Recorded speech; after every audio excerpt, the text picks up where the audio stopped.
Bom, neste vídeo eu gostaria de fazer uma indicação de um livro que condensa muito das grandes teorias da semiótica contemporâneas. O livro chama-se Signs in the Dust, Signs in the Dust, A Theory of Natural Culture and Cultural Nature by Nathan Lyons. Então, signos na poeira, né? Uma teoria da cultura natural e da natureza cultural desse autor, Nathan Lyons, que é um jovem ah, estudioso da semiótica também, entre outras coisas. Esse livro ficou razoavelmente famoso, me parece, dentro do campo da semiótica, porque ele é excelente, um ótimo livro. Pelo título ou subtítulo aí, vai se entender que ele tem uma tese que vai abordar a questão da natureza e da cultura, que é um tema muito abordado e muitas vezes mal abordado. E ele vai defender uma espécie de um contínuo entre natureza e cultura. Então, ele não vai defender esse bifurcacionismo entre natureza e cultura que está presente no pensamento pós-moderno ou ultramoderno. Por isso que no subtítulo tem-se cultura natural, natureza cultural. Só que para além, como eu disse, para além da tese dessa tese dele, ele condensa, faz um belo condensado das grandes teorias da semiótica contemporâneas, mas também as teorias do signo, por exemplo, de autores medievais, como São Tomás de Aquino, e também de outros autores cristãos, como Nicolas de Cusa e João de São Tomás, João Poinsot. Tá? E como é um livro que não é difícil de ler, mas como ele faz um condensado, você tem que ter um conhecimento de vários autores, né?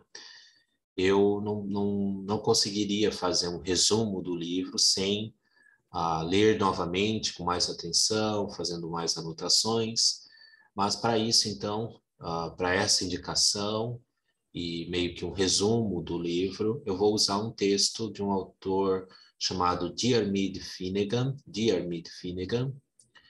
que escreveu uma review deste livro, achei legal. Então, Diarmuid Finnegan, escreveu uma review deste livro do Nathan Lyons.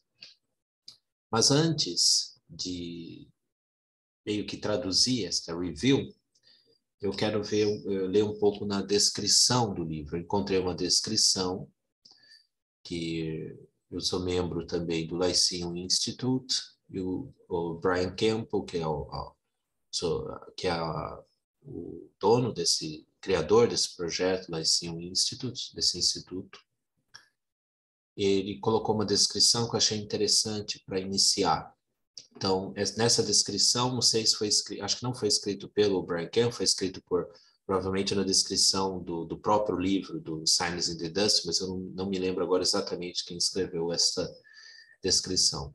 Mas diz o seguinte: o pensamento moderno é caracterizado por uma dicotomia de uma cultura que tem significado e uma natureza que não tem sentido, não tem significado. Esse livro, do Nathan Lyons, Signs in the Dust, usa uma semiótica medieval para desenvolver uma nova teoria de natureza e cultura que resiste a este enquadramento familiar, enquadramento comum das coisas, né? Essa separação entre natureza e cultura. Esse livro, baseado-se numa semiótica medieval, não acredita, não aceita esse bifurcacionismo, essa dicotomia. Por meio das leituras de Tomás de Aquino, Nicolau de Cusa e João Poinsot, ou João de São Tomás, ele oferece uma análise semiótica da cultura humana, tanto na sua amplitude antropológica, de um empreendimento de uma criatura que cria signos, intencionalmente cria signos, quanto na sua altura teológica, como uma participação finita na trindade, que pode ser entendida como uma natureza cultural absoluta.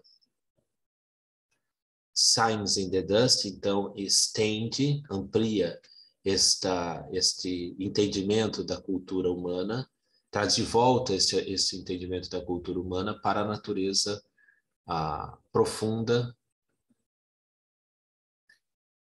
da natureza física e biológica.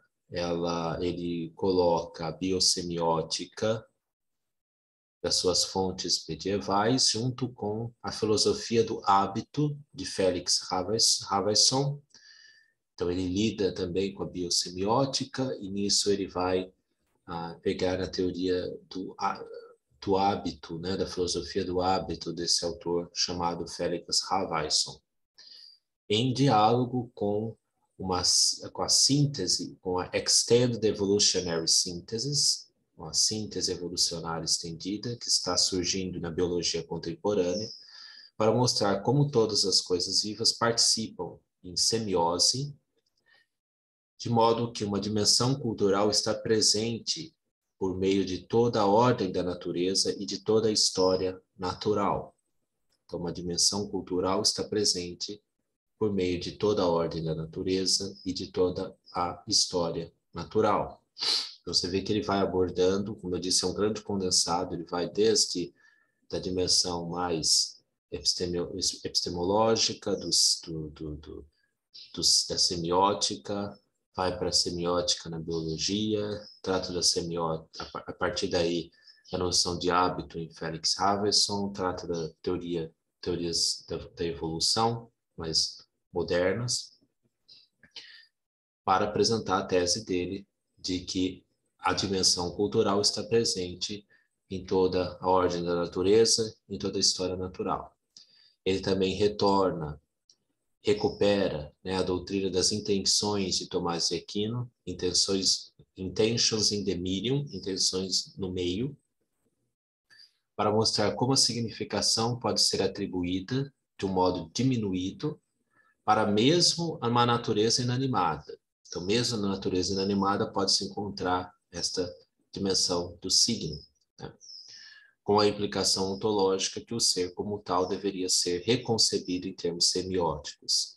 Os fenômenos da cultura humana devem ser, portanto, entendidos não como separação, como um rompimento com uma natureza sem sentido, ou seja, a cultura humana não pode ser entendida como um rompimento da natureza, quer dizer, você tem primeiro uma natureza sem sentido, então você tem uma cultura, mas em vez disso, como um aprofundamento, né, dos movimentos naturais de sentido que nos precedem e que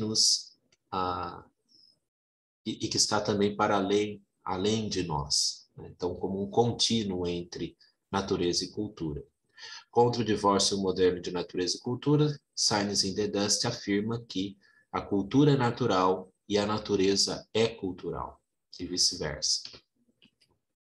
Eu achei essa uma descrição legal para iniciar a respeito deste livro. Mas agora eu quero começar a ler aqui esta review de Diarmuid Finnegan. Eu estou lendo imediatamente do inglês, claro que eu li antes, mas não hoje. Então talvez a tradução não vai ser perfeita e às vezes eu vou ter que parar um pouco para pensar como traduzir, por isso que não é a tradução não está sendo tão bonita assim. Mas então vamos lá. A partir dessa introdução bem curta, vamos ver o que a Diarmuid Finnegan tem a dizer sobre este livro. Eu não sei quem é Diarmuid Finnegan, mas eu achei o texto interessante. Este livro começa e termina com algumas curtas reflexões sobre evocações bíblicas da poeira, dust, do pó. Ele começa com o pronunciamento dramático a Adão, no Gênesis: tu és pó e para o pó retornarás. e finaliza com a descrição no Evangelho de João, de Jesus escrevendo na poeira. Então, daí vem o título do livro. Por que o título do livro é Signs in the Dust? Signos no meio, ou entre, ou na poeira. Então, o livro começa com exatamente com esse problema: tu és pó, e ao pó retornarás. Né? O problema da matéria, o problema da morte humana, etc. E ele termina com uma outra descrição do pó, mas naquele momento da prostituta, do Evangelho, da adúltera, pelo menos da adúltera, né? No Evangelho, quando Jesus encontra a adúltera, né? Ele está, 2 vezes é descrito que ele escreve na terra, escreve na poeira. Então aqui tem 2 visões interessantes sobre a poeira. Nathan Lyons, um teólogo de uma carreira recente, quer dizer, um jovem teólogo, né, talentoso, oferece leituras interessantíssimas dessas passagens clássicas, assim enquadrando o livro como uma peça de raciocínio teológico criativo no modo cristão.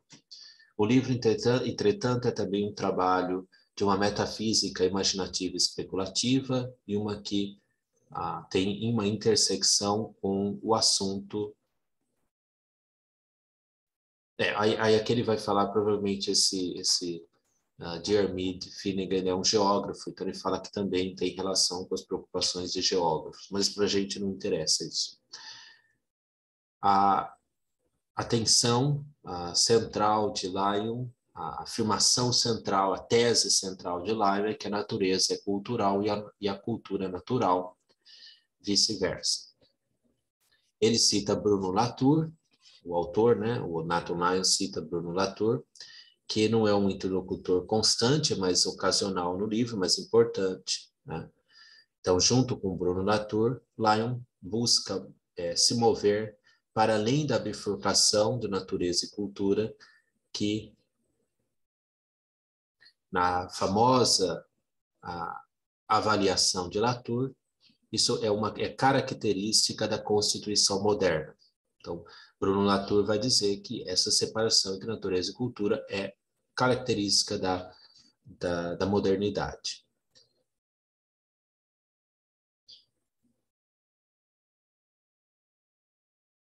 Bom, continuando um pouco mais para frente. O que é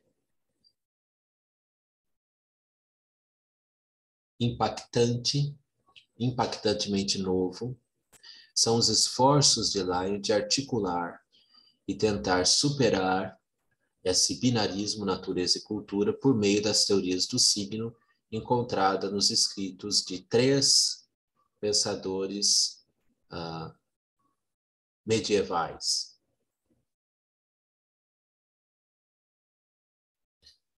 E pensadores de antes da modernidade, né? São aqueles, não sei se eu já citei, João Poinsot, foi de 1500 a 1600, Tomás de Aquino, aí sim, medieval, né? E Nicolas de Cusa, de 1400 a 1464. Então nós temos aí um frade, um santo e um místico, como Lyon descreve. A semiótica escolástica dessas 3 figuras fornece a Lyon, provê Lyon com um sentido metafísico, para encontrar, mesmo na própria poeira da fisiosemiose,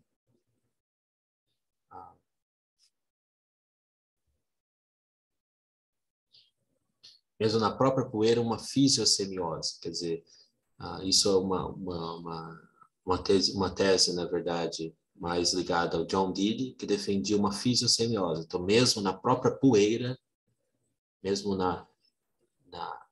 naquilo que não é orgânico, você encontra um sentido, ou uma semiose, né? Um intercâmbio genuíno de signos. Como Lyon aponta,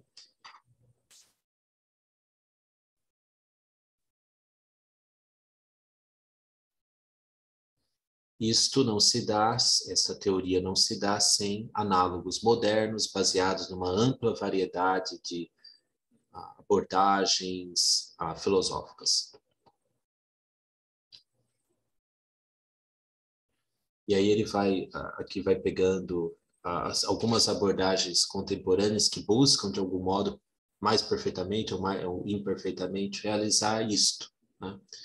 Por exemplo, nas teorias do panpsiquismo, ou no trabalho com o novo materialismo, ou no realismo especulativo.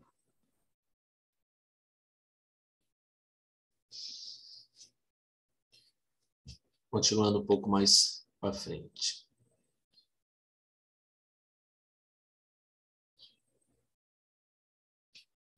Então, o Lyon, ele vai dividir o seu livro em duas partes e constrói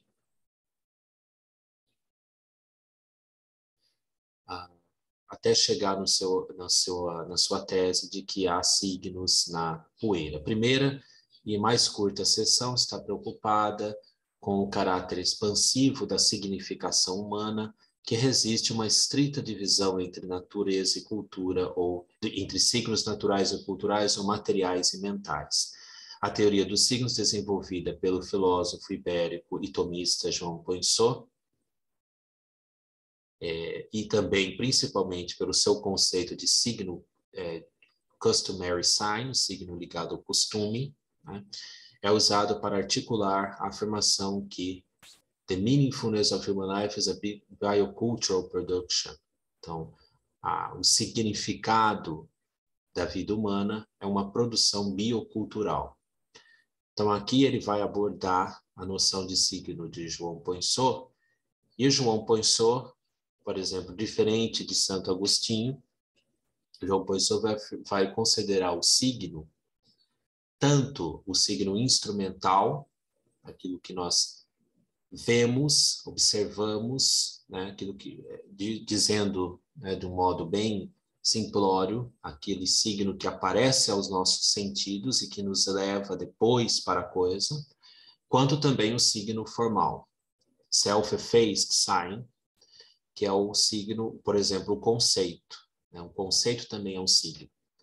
Então, aqui essa divisão entre signo material e signo mental, essa dicotomia não existe na própria teoria de Jean Poinsot, porque o signo pode ser tanto o signo instrumental quanto o signo chamado mental.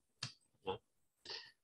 Tomás de Aquino fornece uma concepção de relações trinitárias, da trindade com T maiúsculo, trindade divina, que permite Lyon sugerir que C.S. Peirce falou mais com mais segurança que ele sabia, ou talvez intencionava, quando ele retirou um paralelo direto entre seu relato triádico da semiótica, the signifier, né, aquele que significa, ou seja, o também chamado de representante, o objeto e o interpretante, e a ideia cristã de Deus como 3 em 1. Então aqui ele vai pegar também a abordagem trinitária em Tomás de Aquino, abordar essa semiose trinitária no próprio Deus, tá? E vai mostrar que há aí um paralelo com C.S. Peirce, com a teoria da trindade persiana, aqui a trindade menor, né, o T minúsculo, que se dá entre você tem o objeto, você tem o interpretante, e entre eles você tem aí o representando. Né? Nesta visão inspirada pelo tomismo da trindade, há em Deus uma infinita e absoluta natureza cultural. Há em Deus uma infinita e absoluta natureza cultural que mantém, em vez de ser um término, que mantém a semiose da criatura que participa nessa semiose divina. A natureza divina consiste, ou seja, numa plenitude infinita de significação. A natureza divina consiste numa plenitude infinita de significação. Nicolau de Cusa, então, permite que Lion, no final do capítulo da parte 1, a explorar mais o que tal participação pode significar.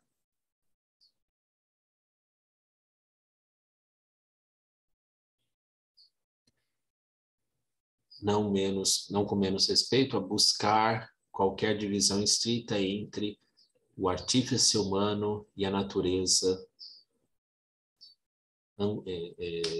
não reconstruída.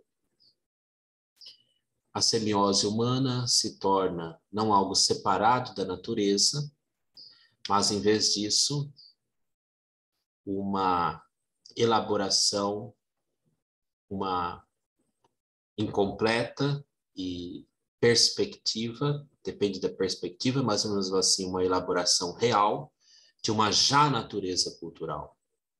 Então, a natureza humana não é um rompimento, a semiose humana não é um rompimento com a natureza, mas é um aprofundamento de uma natureza já cultural. E uma imagem que surge da semiose divina, que mantém e permite a semiose. A parte 2 volta-se, sai da significação humana para a semiótica do vivo, das coisas vivas, ou seja, para além da semiótica humana e até mesmo para as coisas não vivas. Os 2 primeiros capítulos se constroem sobre a ideia da biosemiose, o uso e interpretação dos signos entre os animais não humanos, encontrado nos escritos dos 3 metafísicos escolásticos de Lion. Embora eles compartilhem a afirmação que os humanos, como animais racionais, são, entre outras criaturas, materiais,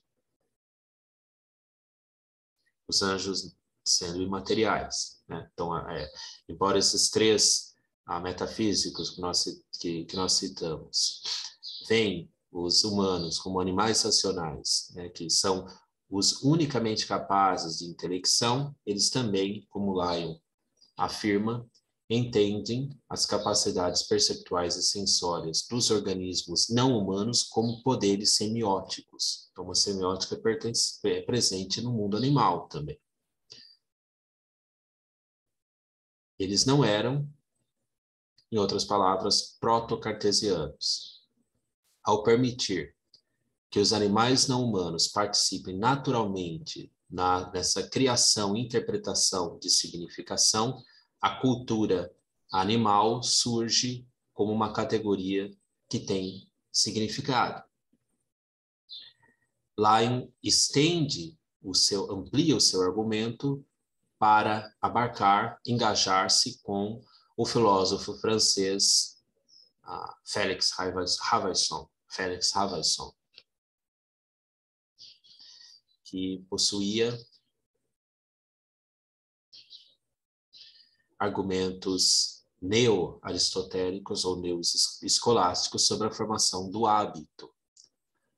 A partir disso, ele então interage com um trabalho recente na teoria evolucionária que sugere o hábito como um tipo de significação um tipo de cultura, o hábito como um tipo de cultura baseado na significação pelo costume, e que tem significativamente moldado a evolução da vida. Então, ele vai construir a partir dessa teoria evolucionária, com base no hábito. Ele vai se basear nisso também no Félix Havaisson, mas também em Poinsot. Porque Poinsot também desenvolve uma teoria do signo que se dá por hábito. Então, você tem um signo natural, você tem um signo intencional, e você tem, dentro desse signo intencional, se não me engano, um signo feito pelo costume. Né? Aquele signo que as pessoas vão assumindo, entendendo esse signo, sem uma nova imposição intelectual. Ele não é criado novamente por uma imposição intelectual, mas ele se dá por meio de um hábito. Isto permite a Lyon afirmar que a natureza em si mesma é cultural até algum nível, porque ao longo do tempo sua forma é influenciada pelos hábitos semioticamente executados dos organismos. Então há, portanto, uma espécie, até certo ponto, uma espécie de cultura na natureza por conta da sua forma ser influenciada ao longo do tempo por hábitos. É digno de notar aqui que Henri Bergson, mencionado en passant por Lyon, é uma das linhas interessantes de conexão que percorre da semiótica pré-moderna até Ravaillason e até o sim chamada síntese evolucionária estendida. Aqui é uma afirmação desse autor dessa review, enfatizando mais Henri Bergson, mais do que Lyon enfatiza no livro. A partir daqui, Lyon, então, se aprofunda na natureza. E ele vai chegar, então, a olhar os signos na matéria não viva. Então, até então, nós vimos que há uma significação, uma semiose no mundo não humano, no mundo animal. Vimos que há no mundo divino. Ele comenta um pouco sobre o mundo angélico. Há no mundo humano. Há no mundo vivo não humano. E há também na própria matéria não viva, no dust, na poeira. Ele reconhece quão difícil, mesmo aparentemente absurdo, essa tarefa de buscar uma semiose na matéria não viva parece, né? Absurda.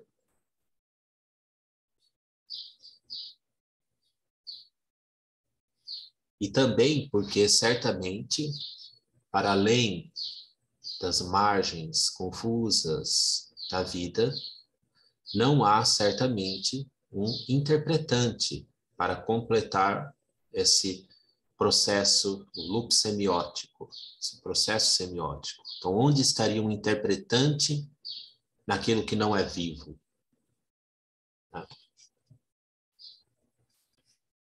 Aí o autor diz, pode-se pensar que um teólogo apelaria ao intérprete divino para vir ao seu auxílio. Mas não é essa a rota que Lyon assume. Ele não vai apelar para um Deus ex machina aqui, um intérprete divino, pelo menos não diretamente. Em vez disso, ele se volta uma vez mais para Aquino e trabalha pacientemente com um conceito difícil de Tomás de intenções no meio, ou por meio do meio. Intentions in the medium. Intentions in the medium. Também não dá para explicar isso brevemente aqui, mas vamos entender em termos gerais como que ele usa esse conceito de Tomás de Aquino. O que a espécie intencional de Aquino sugere é um tipo de código natural, um padrão estrutural ou uma informação que passa por meio e é imprimida no meio material. Enquanto a semiótica de Poinsot permite a Lyon afirmar que isto constitui um tipo de semiose virtual, Aquino permite a ele ir mais além e sugerir que é uma semiose própria, no mínimo, num nível mínimo, mas real, ou seja, a partir dessa noção de intentions in the medium, intenções no meio, ele vai afirmar que há uma semiose própria no mundo da matéria não viva. Ele cita uma famosa frase, fiquei feliz que ele citou essa frase que eu gosto de João Poinsot, que no Tratado dos Signos, João Poinsot diz que it suffices to be, não vou saber exatamente como é a tradução do Diri, mas it suffices to be a sign virtually to signifying act, ou seja, é suficiente já ser um signo virtualmente para significar em ato. Então, ele também vai se basear além, como o autor da review disse, além desse signs, intentions in the medium, ele vai usar também a noção de João Poinsot, essa frase de João Poinsot, de uma semiose virtual, para mostrar que já há uma semiose no mundo da matéria não viva. Há, portanto, na própria poeira, na própria matéria, no próprio dust, então, há certas faíscas de um tipo de uma pré-cognição e uma indicação de uma participação num tipo de conhecimento. Então, há uma semiose na matéria, de algum modo. Este resumo, enquanto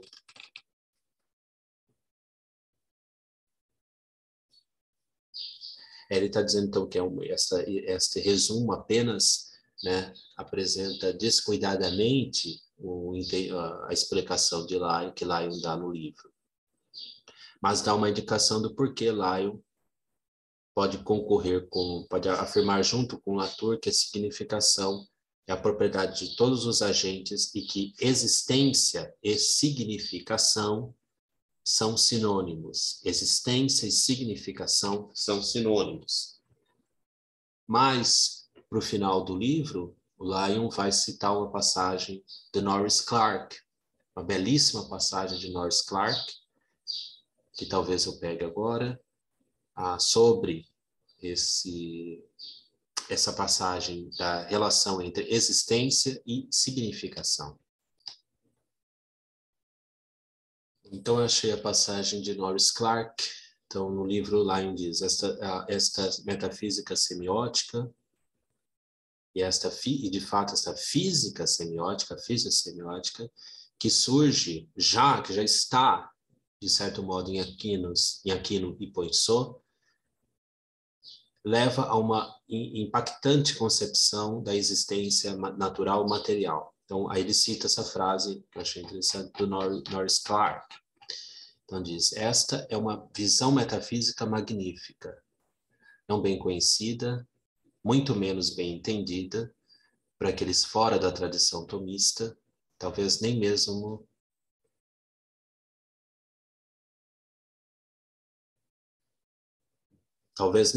por aqueles dentro da tradição tomista. Então, esta visão metafísica magnífica, uma visão de um universo, de um vasto universo interconectado de seres que se autocomunicam, abertos para compartilhar, dar e receber um dos outros, usando o meio universal da ação e da linguagem do signo,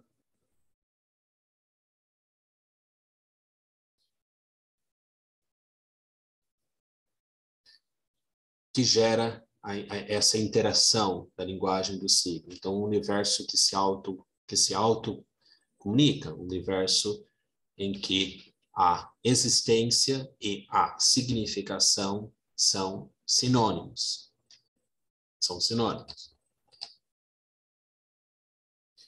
Continuando aqui, esse capítulo final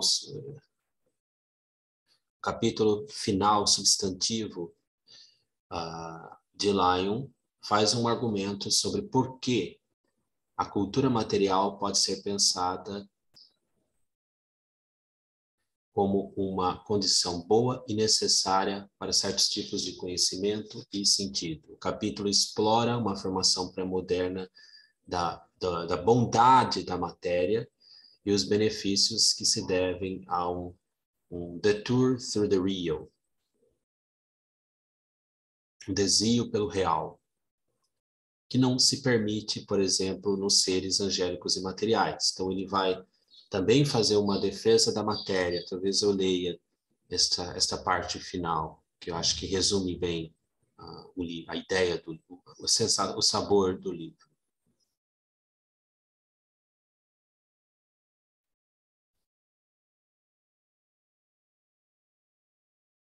Bom, aqui o autor diz que tem várias coisas que o autor nos deixa a pensar, a indagar nesta parte final.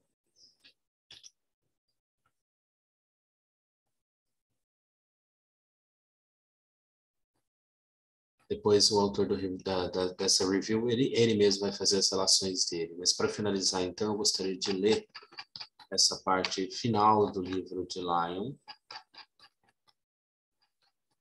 que é o capítulo sobre, a parte final do parágrafo final do capítulo sobre a poeira.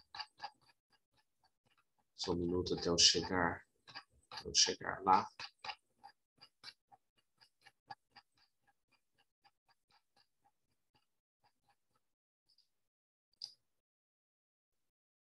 Então ele diz: Signs in the Dust, signos na poeira. Eu comecei este livro com um olhar no Gênesis e seu retrato dos humanos como agentes semióticos constituídos pela poeira. Para concluir nossa investigação, eu gostaria de vislumbrar, de observar um outro texto bíblico que se preocupa também com poeira e signos. O Pericope Adultere, do Evangelho de João, a passagem da adúltera. A famosa passagem da adúltera. Nesta passagem, os escribas e os fariseus trazem a Jesus uma mulher pega no adultério e pedem por seu julgamento. À luz da ordem mosaica de levar as adúlteras à morte. Famosamente, Jesus atrasa, demora antes de lhes dar a resposta. Então, Jesus se curva e escreve com o dedo no solo. Quando eles mantêm o questionamento, ele volta para eles e diz: aquele que não cometeu um pecado, que atire a primeira pedra. E, novamente ele se curva e escreve na terra. Escreve no solo, escreve na poeira. E, quando eles ouviram isso, eles vão embora, um a um, começando com os mais velhos. E Jesus fica com a mulher novamente, né? Apenas ele e ela. E aí ele diz aquela famosa frase também, né? Eu também não te condeno, vai embora e não peques mais, né? Algo assim. Uma longa tradição que volta para Ambrósio e Agostinho entendeu este momento no Evangelho de João como uma repetição daquilo, parte do decálogo que estava escrito com o dedo, with the finger of God, com o dedo de Deus sobre a pedra. Mas agora Jesus reescrevendo a lei com o seu dedo no chão. Uma pesquisa moderna confirma a plausibilidade desta interpretação. Enquanto esta passagem faz uma comparação óbvia entre Jesus e Moisés como promulgadores da lei divina, ele também, ao repetir o escrito divino do Êxodo, faz uma afirmação, uma alta afirmação cristológica. Jesus não é apenas um profeta da lei, mas também um autor da lei. O mesmo que escreveu o decálogo sobre pedra, agora escreve a poeira do chão. Porque João explicitamente identifica a lei do Velho Testamento como Logos de Deus, nós podemos tomar o ato de escrita de Jesus como uma amplificação da teologia do Logos indicada no prólogo. O mesmo Logos divino que estava com Deus no começo e que é expresso na lei mosaica, agora escreve uma nova lei na poeira, no pó, na matéria. O link entre o prólogo e essa passagem essa passagem da adúltera vai além. O solo no qual Jesus escreve na passagem ele cita um termo aqui que eu não sei traduzir, que é o mesmo termo usado na Septuaginta para traduzir poeira, apar e Adama e terra no relato da criação. Este eco gentil, essa referência, essa ressonância gentil na linguagem, para a linguagem do Gênesis, relembra o relato de criação do prólogo como realizado por meio do Logos. Em vários pontos neste livro, eu enfatizei como a forma e o signo se dão juntos. E essa coincidência de forma e signo está também refletida na noção joanina do Logos. O Logos é a origem da forma das criaturas. Por meio dele, todas as coisas são feitas. E também a verdade, os sentidos da vida criatural, cheia de verdade, verdadeira luz que ilumina todas as coisas. Esses dois aspectos do trabalho criativo do Logos na poeira da criação são vividamente dramatizados mais tarde no Evangelho. Jesus cura um homem cego ao refazer, reatualizar a forma material do seu corpo com a poeira do solo. Então ele pegou a poeira e junto com a saliva e espalhou a poeira nos olhos deste homem. E esta reformulação, este fazer, esta formação da forma da criatura pelo Logos, o fazedor de todas as coisas. E nesta passagem, por outro lado, é o aspecto segundo da criação, segundo aspecto da criação que está dramatizado. O Logos vai o Logos inclina-se para fazer sentido, para criar signo na poeira da criação material. O ato de Jesus escrever na poeira é então uma imagem da impressão divina de sentido que atende à impressão divina da forma na criação.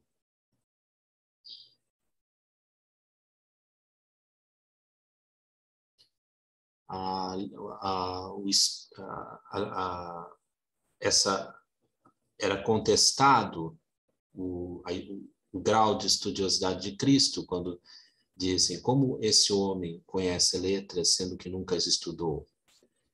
Este aspecto isto é então um aspecto não apenas da sua natureza humana, mas também da sua natureza divina, em que todas as coisas criadas possuem sentido enquanto participação na infinitude de sentidos dele, enquanto ele é signo do Pai. Jesus se curva para fazer signos na poeira, assim como o Logos fez no começo e faz para sempre, por todo o tempo. Pois o mundo é o texto de Cristo. O mundo é o texto de Cristo e nós somos signos escritos na poeira que ele fez. A teologia cristã confessa ainda mais que isto. Cristo é não apenas o Criador, né? Ele é, entre aspas, também criatura e, portanto, ele é ele mesmo uma desses signos escritos na poeira da criação. Como a significação trabalha, neste caso único, onde o signo criado é também completamente divino. Para desenvolver isto, nós devemos observar cuidadosamente a união hipostática. É tentador pensar que a relação hipostática em Cristo é uma relação semiótica, de modo que a vida criatural incorporada de Jesus é um signo da sua divindade, seja a natureza criada é um signo da natureza não criada.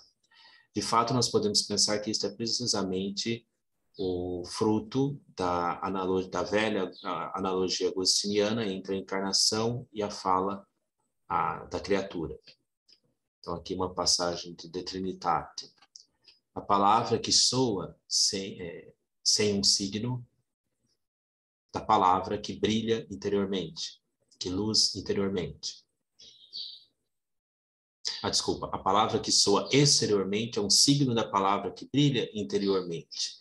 Assim como nossa palavra se torna de algum modo um som corporal ao assumir que, ao ser manifesta os sentidos dos homens, assim como nossa palavra de algum modo se torna uma palavra corporal ao assumir aquilo no qual ela pode ser manifestada aos sentidos dos homens. De modo que a palavra de Deus foi feita carne para assumindo aquilo que ele pode também ser manifestado para os sentidos dos homens.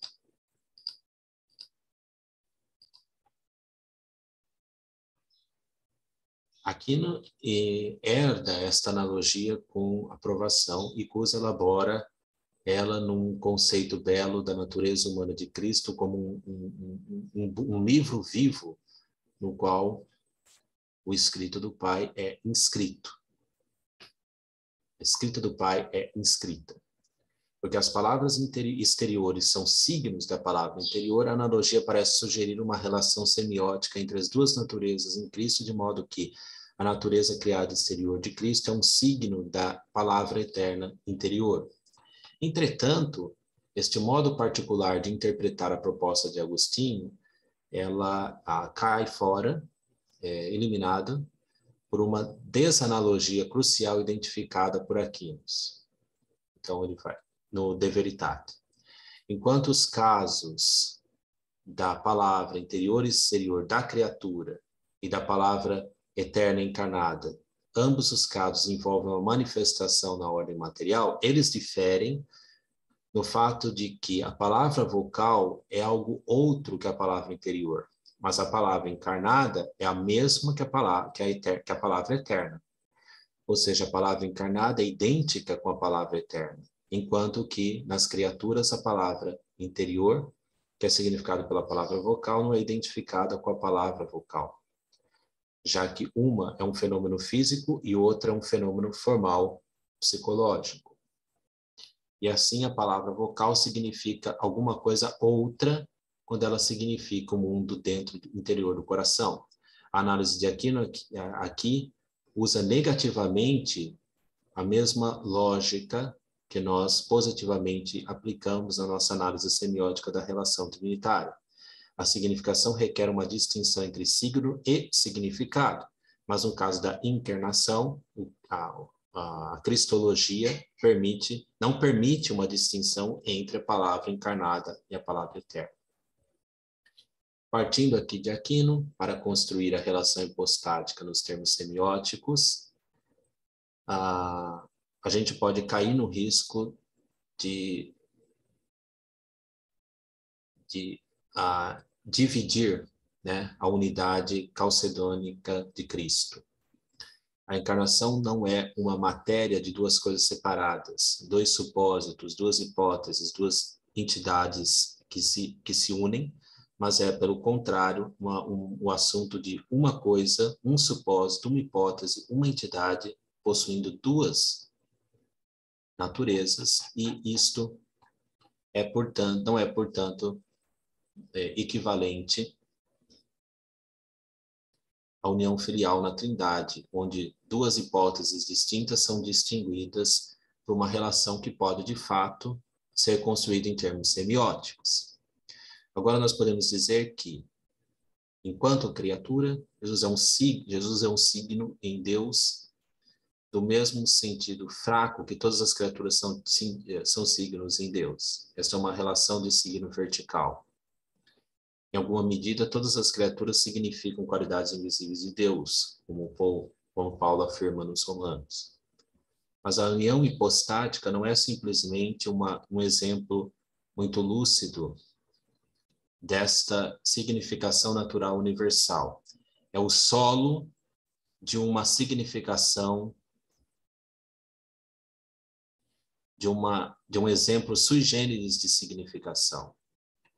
Por meio dessa união, a natureza criada é feita para significar o Pai horizontalmente, como se fosse em virtude de estar unida à palavra divina, que significa o Pai consubstancialmente e coigualmente. Assim, nós não deveríamos pensar da natureza criatural de Cristo como um terceiro passo numa cadeia de significação.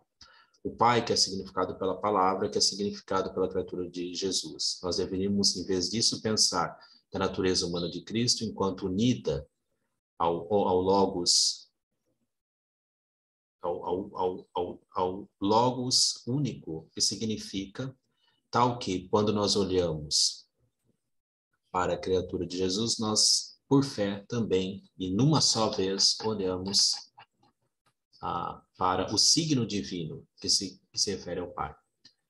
Então, Jesus não é um signo do Logos, ele é o Logos, e assim o signo do Pai. Ele é o Logos, o sentido de todas as coisas, que também se tornou carne.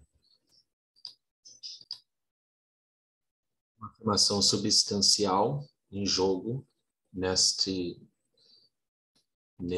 talvez ponto minucioso. De fato, em jogo é uma das implicações mais extraordinárias da encarnação. Existir a análise semiótica da relação hipostática faz a diferença entre a natureza criada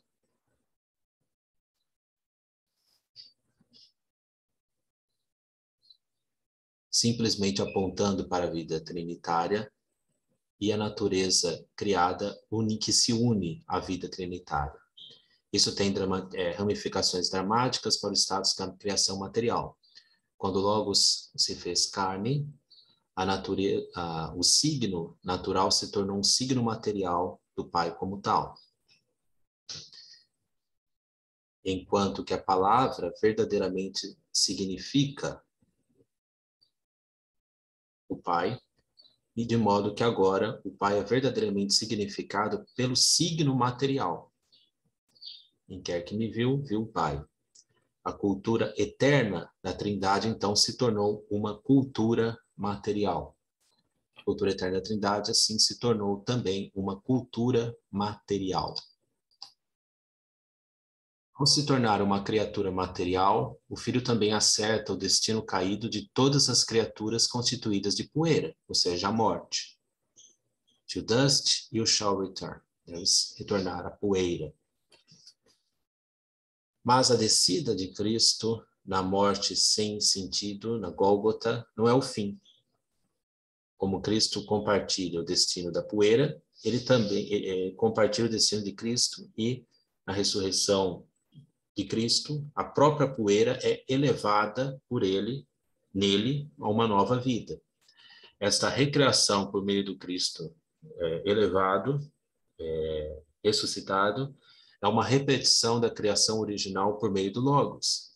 Enquanto a poeira recebeu a impressão com a forma e o sentido no início, agora a ela é dada uma nova forma, um novo sentido no final. A ressurreição da poeira é, podemos dizer, a releitura do mundo de Deus. Os sentidos misturados que nós fazemos na nossa terra, nosso solo,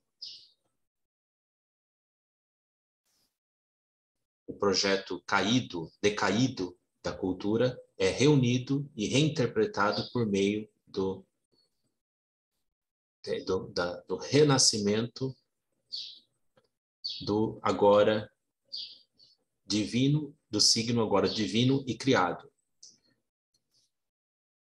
Aí ele cita uma frase de Roman Williams: todo o processo de signo, toda a criação de signo é uma ação da esperança. A esperança é que este mundo pode se tornar outro e que a fragmentação experienciada pode ser dada a essa fragmentação sentido. A ressurreição, pelo qual a criação é recriada por meio do signo ressurrecto, é então o ato cultural final. Por ele, o mundo é criado, é encontrado, é trabalhado num sentido renovado, envolvido num sentido renovado. Esse contínuo natureza e cultura que nós temos investigado por meio desse livro pode, portanto, ser lido em termos cristológicos. Nós encontramos uma imagem amável disto mais para o fim do Evangelho de João, onde Maria famosamente erra no reconhecimento, ela confunde Cristo com um jardineiro. Maria está errada, mas como Lancelot Andrews habilmente afirma, ela não erra ao errar, pois Cristo, de fato, é o jardineiro. Como homem, ele é o segundo Adão que renova o projeto edênico da natureza cultivada. Como Deus, ele é o Logo que cultiva todas as coisas nas suas formas naturais.